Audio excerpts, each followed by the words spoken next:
Flirting can seem like a confusing and nervous activity, making many think it's only for those who are naturally charming. But what if I told you that flirting is easy and fun? Picture entering a room full of new people, where every smile and playful chat is a chance to start something exciting. Flirting is all about creating a connection. It's a fun game that works best when you're real, confident, and a little playful. In this guide, we'll share tips on how to flirt with women, turning what might feel scary into a fun way to connect. Whether you're at a cafe, a party, or just out enjoying life, you'll learn how to talk to women in a way that feels easy and enjoyable. Get ready to let your charm shine and see how simple it is to make real connections that people remember. 1. The psychology of flirting. Flirting is an important way for people to feel connected to each other. It is not just about attraction, it helps create bonds between individuals. Flirting means sending signals that show someone is interested in you without saying it directly. This creates a fun environment where people can explore their feelings for one another without too much pressure. The act of flirting triggers the brain to release good-feeling chemicals like dopamine, which makes us feel happy, and oxytocin, which is often called the love hormone. This hormone makes people feel closer to each other. When people flirt and get a positive reaction from someone they like, it boosts their self-esteem. This means they feel better about themselves. Understanding how flirting works can help people interact better and form stronger connections with others. For example, studies have found that when someone flirts and receives a positive response, it boosts their confidence. This is because they feel validated, meaning they feel recognized and valued by the other person. This positive cycle of flirting and getting validation can make both people feel good and encourage them to engage more. 2. Confidence is key. Confidence is one of the most attractive qualities a person can have. It is more than just believing in yourself. It shows in how you behave and interact with others. When someone is confident, they tend to stand tall, make eye contact, and speak clearly. This kind of body language makes others feel more comfortable and open to flirting back. Building confidence can be done in many different ways. People can work on their self-awareness by thinking about their strengths and qualities.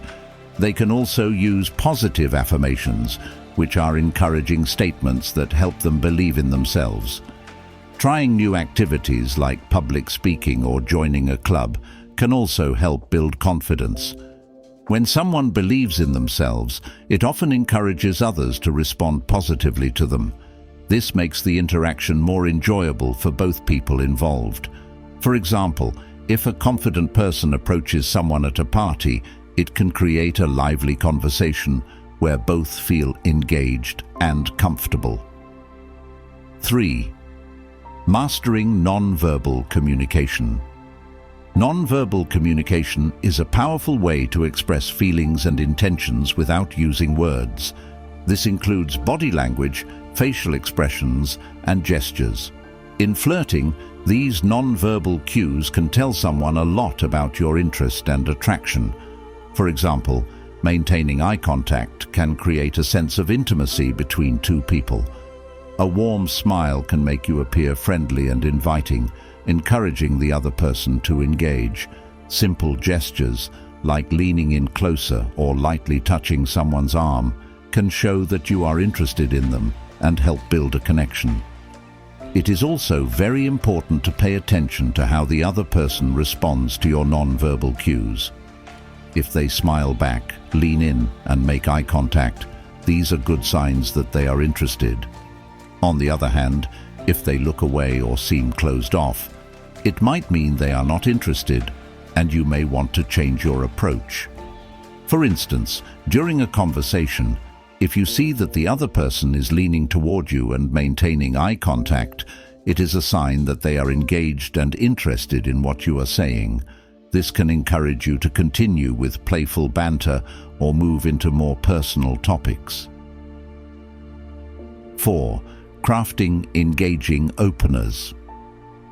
The way you start a conversation is very important in flirting. A good opener can set the tone for the whole interaction, making it crucial to think carefully about what to say. A successful opener should be relevant to the situation, fun and interesting. For example, if you are at a coffee shop, you might say, "I couldn't help but notice how delicious your drink looks. What did you order?" This question not only breaks the ice, but also invites the other person to share their preferences, which can lead to a good conversation. Using humor is another effective way to craft openers. A light-hearted joke or a clever comment can make the other person laugh and feel more relaxed. For instance, you might say something funny about the environment you are in, which helps create a comfortable atmosphere. Situational openers can also be very effective. For example, if you are at a concert, you might say, "This band is amazing. Have you seen them live before?" This kind of opener connects to the shared experience and invites the other person to share their thoughts and feelings. Ultimately, the goal of these openers is to create a comfortable space for conversation, encouraging the other person to engage and respond positively. 5. The balance of playfulness and seriousness. Flirting works best when there is a good mix of playfulness and serious conversation. While playful teasing can create excitement, it is also important to have deeper, more meaningful conversations that help people connect on a personal level. For example, you might start with playful teasing, like joking about a shared interest, and then smoothly shift to a more serious discussion about feelings or personal experiences. This blend keeps the interaction interesting and allows both people to express their true selves. Finding the right balance between fun and serious tones takes practice. You need to pay attention to how the other person responds. If they seem to enjoy the playful teasing, you can continue in that direction. However, if they appear more serious or introspective, it might be better to switch to deeper topics that encourage vulnerability and connection. For instance, you could begin with a light tease about a mutual interest. "I can't believe you like pineapple on pizza. We might need to have a serious conversation about your taste in food." And then transition into a discussion about favorite dishes or dining experiences. This way, you blend fun with sincerity, keeping the conversation dynamic and enjoyable for both people involved. 6. Tailoring your approach. One of the most effective strategies in flirting is the ability to adjust your approach based on the personality and mood of the other person. Not everyone responds the same way, so being observant can significantly enhance your flirting success. If you meet someone who seems shy or reserved, a gentle and low-pressure approach may work better. You might give them gentle compliments or ask open-ended questions that allow them to share more about themselves. This way, they can open up without feeling overwhelmed. On the other hand, if the person appears outgoing and playful, you can be bolder and more adventurous in your flirting style. Engaging in friendly teasing or playful challenges can create excitement and spark mutual interest. The key is to be adaptable and observant. This shows that you respect the other person's individuality and emotions.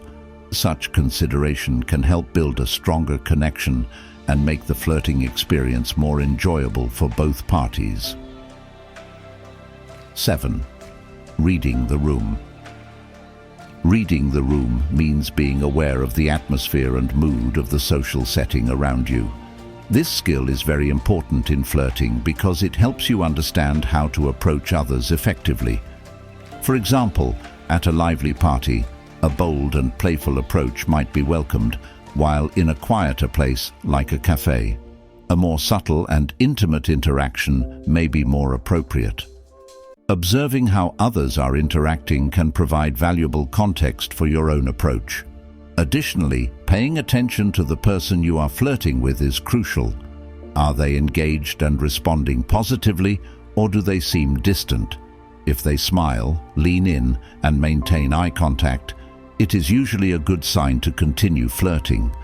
However, if they appear disinterested or uncomfortable, it may be best to adjust your approach or change the topic of conversation. Being skilled at reading the room can create a comfortable experience for everyone involved. This ability requires practice and attentiveness, but can lead to more meaningful and successful interactions. 8. Building emotional connection. Flirting is an effective way to build emotional connections which are essential for developing meaningful relationships. Sharing personal stories, experiences, and feelings can create a sense of intimacy that goes beyond surface-level attraction. When you open up about your interests or challenges, it encourages the other person to share their own experiences, creating a deeper dialogue. For instance, discussing a memorable trip you took can lead to them sharing their own travel stories, which builds a sense of connection. Finding common interests is also important in strengthening this bond. When both people discover shared hobbies or values, it creates a sense of camaraderie that enhances the connection. For example, if both individuals enjoy hiking, discussing favorite trails or outdoor adventures can foster a deeper emotional bond. As conversations progress and emotional connections deepen, the initial flirting can develop into a more profound relationship. This allows both people to explore their feelings and connection more fully, leading to a more meaningful experience. 9. Navigating cultural differences. Flirting can vary greatly between different cultures, making it important to understand these differences. In some cultures, flirting may be seen as inappropriate, while in others it is welcomed and encouraged. When flirting with someone from a different cultural background, it is essential to approach the situation with sensitivity and openness. Asking questions about their perspectives on relationships and flirting can show that you respect and appreciate their culture. Additionally, being aware of their non-verbal cues can provide insights into their comfort levels. If they seem receptive and engaged, you may proceed with more direct flirting. If they appear shy or reserved, a gentler approach may be more appropriate. Navigating cultural differences with respect and awareness can enhance your flirting skills and deepen your understanding of diverse perspectives in relationships. This sensitivity can lead to more fulfilling connections and a greater appreciation for the richness of human interactions. 10. Turning flirting into action. Once a connection has been established through flirting, knowing how to take the next step is crucial. This may mean asking for a date or exchanging contact information. Timing is very important for making this transition. Look for moments in the conversation where there is a natural pause or opportunity for engagement. For example, after sharing a laugh or a meaningful conversation, you might say, "I've really enjoyed our time together. Would you like to grab coffee sometime?" Being direct is often appreciated. Clear communication can help avoid confusion and shows that you are genuinely interested. Phrasing your request in a light-hearted manner can keep the interaction positive and friendly. It is also important to be open to the outcome, whether the answer is yes or no. Responding graciously, regardless of the answer, can help maintain a positive atmosphere. For example, if they agree to meet up, suggesting a specific day and time shows that you are serious about building the connection. If they decline, staying positive can leave the door open for future interactions. In conclusion, flirting is not just a playful exchange. It's a powerful way to connect with others and foster meaningful relationships. By understanding the psychology behind flirting, building confidence, mastering non-verbal communication, and tailoring your approach to each situation, you can transform what may seem daunting into an enjoyable experience. Remember, the key lies in balancing playfulness with genuine conversation, reading the room, and establishing emotional connections. As you embark on this exciting journey to enhance your flirting skills, consider the impact of cultural differences and how they shape interactions. Ultimately, turning flirting into action is about being open and direct, fostering the potential for deeper connections. If you found these insights valuable and want to dive deeper into the art of connection, subscribe to Stoic Lord. Join our community for more tips, strategies, and discussions that will empower you to navigate the world of relationships with confidence and ease. Embrace the journey of connection. Subscribe now.